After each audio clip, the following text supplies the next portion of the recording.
لوگوں کا حق پورا پورا ادا کرو۔ حضرت علی رضی اللہ تعالیٰ عنہ ایک مرتبہ بازار تشریف لے گئے۔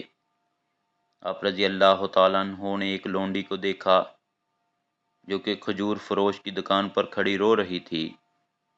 آپ رضی اللہ تعالیٰ عنہ نے اس لونڈی سے رونے کی وجہ دریافت کی تو اس نے کہا کہ میں نے اس دکاندار سے 1 درہم کے عوض یہ کھجوریں لی ہیں، لیکن میرے آقا نے ان کھجوروں کو واپس کر دیا۔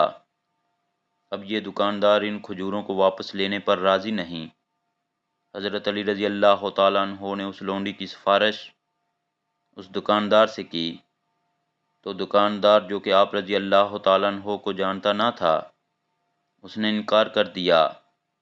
اس دوران چند لوگ اس دکان پر اکٹھے ہو گئے اور انہوں نے آپ رضی اللہ تعالیٰ عنہ کو پہچانتے ہوئے اس دکاندار سے کہا کہ یہ امیر المومنین ہیں۔ دکاندار یہ بات سن کر گھبرا گیا۔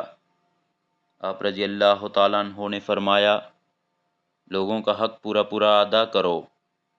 دکاندار نے اس عورت سے کھجوریں لے کر اسے 1 درہم واپس کر دیا اور حضرت علی رضی اللہ تعالیٰ عنہ سے کہنے لگا، امیر المومنین، آپ رضی اللہ تعالیٰ عنہ مجھ سے راضی ہو جائیں۔